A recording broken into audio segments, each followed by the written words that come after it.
മുംബൈയിലെ ഒരു കോർപ്പറേറ്റ് ജീവനക്കാരന് B1, B2 വിസ കിട്ടാതെ പോയ അനുഭവം പങ്കുവെക്കുകയാണ് റെഡിറ്റിൽ. 36 വയസ്സുള്ള ഇദ്ദേഹം ഡൽഹിയിൽ വെച്ചാണ് വിസ ഇൻ്റർവ്യൂവിൽ പങ്കെടുത്തത്. നല്ല വരുമാനവും ജോലിയും ഉണ്ടായിട്ടും വിസ കിട്ടാത്തതിൻ്റെ കാരണം അദ്ദേഹത്തിന് മനസ്സിലായിട്ടില്ല.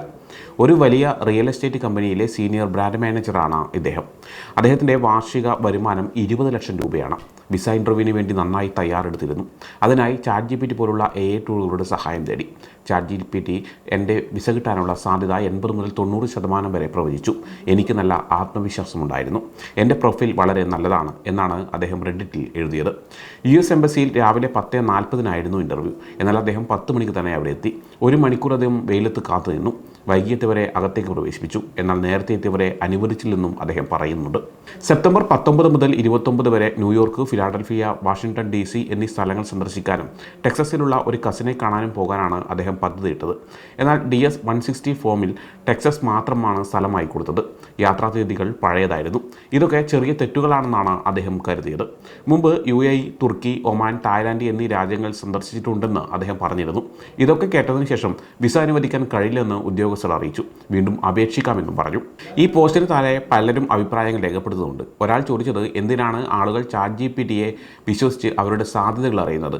ആർക്കും ഒരു അപേക്ഷകൻ്റെ സാധ്യത പ്രവചിക്കാൻ കഴിയില്ല. എല്ലാവർക്കും വിസ നിഷേധിക്കാനുള്ള സാധ്യതയുണ്ട് എന്നാണ്. എന്തിനാണ് കസിൻ്റെ പേര് ചേർത്തത്? അടുത്ത ബന്ധുക്കൾ ആരെങ്കിലും US-ലുണ്ടെങ്കിൽ അത് വിസ കിട്ടാനുള്ള സാധ്യത കുറക്കും. കാഴ്ചകൾ കാണാനും അവിടെയുള്ള സുഹൃത്തുക്കളെ കാണാനും പോകുന്നു എന്ന് പറയാമായിരുന്നു എന്നാണ് മറ്റൊരാൾ കമൻറ്റ് ചെയ്തത്. നിങ്ങളുടെ പ്രൊഫൈലിൽ ഒരുപാട് പ്രശ്നങ്ങളുണ്ട്. ഇതിനേക്കാൾ മികച്ച പ്രൊഫൈൽ ഉണ്ടായിട്ടും പലർക്കും വിസ നിഷേധിച്ചിട്ടുണ്ടെന്ന് മറ്റൊരാൾ കുറിച്ചിട്ടുണ്ട്. നിങ്ങളുടെ ഇൻ്റർവ്യൂ തയ്യാറെടുപ്പാണ് പ്രശ്നം. നിങ്ങൾ കാര്യങ്ങൾ വ്യക്തമായി അവതരിപ്പിച്ചില്ല. നിങ്ങളുടെ ഉത്തരം വ്യക്തമല്ലാത്ത രീതിയിലായിരുന്നു.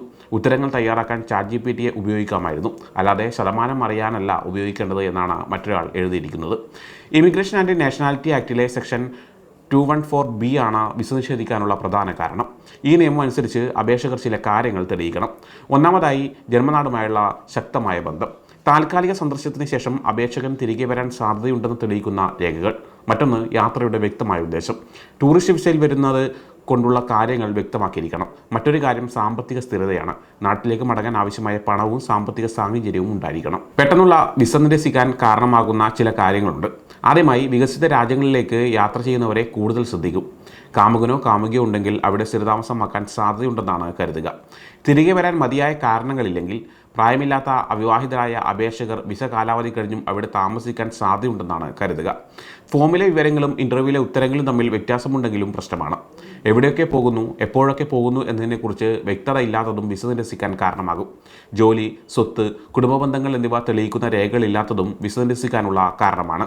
മുൻ US വിസ ഓഫീസർമാർ പറയുന്നത് B1, B2 വിസ ഇൻ്റർവ്യൂ വളരെ പെട്ടെന്ന് കഴിയുമെന്നാണ്. ഏകദേശം 1 മുതൽ 3 മിനിറ്റിനുള്ളിൽ ഇൻ്റർവ്യൂ കഴിയും. ഓഫീസർമാർ പെട്ടെന്ന് ഒരു വിലയിരുത്തൽ നടത്തും. സമയം മലയാളം വാർത്തകൾ ഇനി ടൈംസ് ഓഫ് ഇന്ത്യ സൂപ്പർ ആപ്പിലും. ഇതിനായി പ്ലേ സ്റ്റോറിൽ നിന്നോ ആപ്പ് സ്റ്റോറിൽ നിന്നോ times of India app install ചെയ്യൂ. മലയാളം ഭാഷ തിരഞ്ഞെടുക്കൂ. വാർത്തകൾ ആസ്വദിക്കാം. എല്ലാം ഇനി സമയത്തിൽ.